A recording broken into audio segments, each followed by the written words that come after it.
છેલ્લા 2-3 દિવસથી જામનગર સહિત સમગ્ર હાલાર અને આખા રાજ્યમાં ફરીથી ચોમાસું આવ્યું હોય એવો વરસાદ જુદા જુદા વિસ્તારોમાં પડી રહ્યો છે, જેને કારણે ખેતીના મગફળી સહિતના વિવિધ પાકો પર માઠી અસરો થઈ રહી છે। ખેડૂતો નુકસાનીને કારણે પોતાની વ્યથા વ્યક્ત કરી રહ્યા છે, પરંતુ સાથે સાથે ખેડૂતો એવી પણ વ્યથા વ્યક્ત કરી રહ્યા છે કે જ્યારે ચૂંટણીઓ આવે છે ત્યારે નેતાઓ અને અધિકારીઓ ખેડૂતો માટે જાતના કાર્યક્રમો યોજે છે અને સભાઓ ગોઠવે છે તથા વિવિધ પ્રકારના પ્રોગ્રામ કરે છે, પરંતુ કમોસમી વરસાદને કારણે જ્યારે ખેડૂત પરેશાન હોય છે ત્યારે કોઈ અમારા વાડી ખેતરની મુલાકાતે ફરકતું નથી।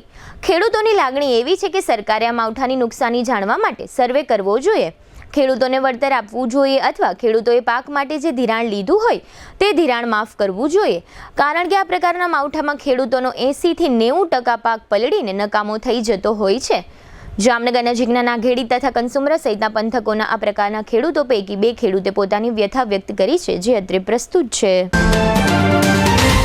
તારું રોજનું થયું। મારા ઘરમાં 2 ગાડી છે, એક મેં અહીંયા મૂકી, એમાં તને શેનો વાંધો? તો મારે ગાડી ક્યાં મૂકવાની? નહીં મૂકવાની ત્યાં? એ મારો પ્રશ્ન નથી, મારી ગાડી અહીંયા જ મુકાશે। અહીંયા ગાડી નહીં મૂકવાની? મુકાશે। નહીં મૂકવાની? અહીંયા જ મુકાશે। શું થયું? મેં સપનું જોયું કે સોસાયટીના પાર્કિંગમાં મારી જગ્યાએ બીજા કોઈ ગાડી મૂકી દીધી અને પછી મારો એની સાથે ઝઘડો થઈ ગયો। આઈ નો આપણે જૂની સોસાયટીના પાર્કિંગના ઝઘડા ત્યાં જ મૂકીને આવી ગયા છીએ। સાચું કહું બેટા, તે આજે નવું ઘર લીધું છે ને, ત્યાં આપણા બધાના મનને શાંતિ મળે એ માટે બધું જ છે। આપણે બધા અહીંયા આવીને બહુ જ ખુશ છીએ। મમ્મી, તમે અને પપ્પા હંમેશા શું કહેતા? ઘર એને કહેવાય કે જ્યાં બધાની ખુશી સમાયેલી હોય। અમે તો એવું કહેતા, પણ આજકાલના તમે લોકો શું કહો છો? પેલું લાઈફસ્ટાઈલ અપગ્રેડ થઈ ગઈ છે। નિકુંજ બાનુગડિયા ગ્રુપ આપી રહ્યું છે જામનગરને એક નવી ઓળખ। High rise buildings, multiple amenities, allotted parking space અને બીજું ઘણું બધું। એવું જોઈને તમે જ કહેશો કે નિકુંજ બાનુગડિયા ગ્રુપની કોઈ પણ સ્કીમમાં ઘર લીધું હોય તો લાઈફસ્ટાઈલ અપગ્રેડ થઈ જશે।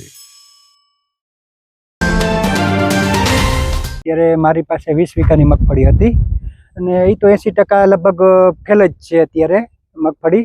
સરકારશ્રીને અમારી એ જ અનુરોધ છે કે આનું તાત્કાલિક ધોરણે સર્વે કરે અને એને વળતર આપે।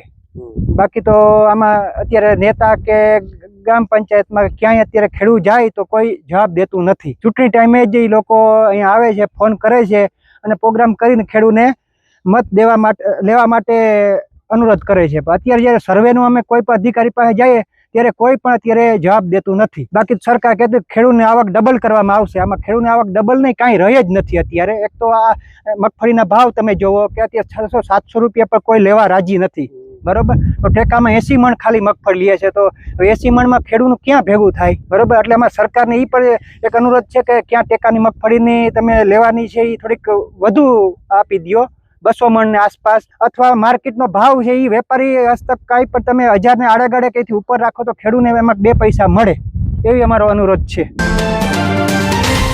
જે 2-3 દિવસથી હજી વરસાદ સતત વરસી રહ્યો છે એને હિસાબે પાક નુકસાનીમાં 90% જેવું નુકસાની છે, તો વહેલાસર સરકાર કંઈક સર્વે કરે અને બધા ખેડૂતને સહાય જાહેર કરે અને કાં તો જે ખેડૂતે પાક ધિરાણ લીધેલા છે એમાં પાક ધિરાણ માફી કરે, એવી માંગણી છે અમારી। અત્યારે આજે 3 દિવસીય વરસાદ ચાલુ છે તો કોઈ લોકો જોવા આવતા નથી અધિકારી, અને જ્યારે ચૂંટણી હોય ત્યારે સામેથી ફોન આવીને બધા સભાઓ કરે અને પ્રોગ્રામો કરે છે, ત્યારે બધાને બોલાવે છે।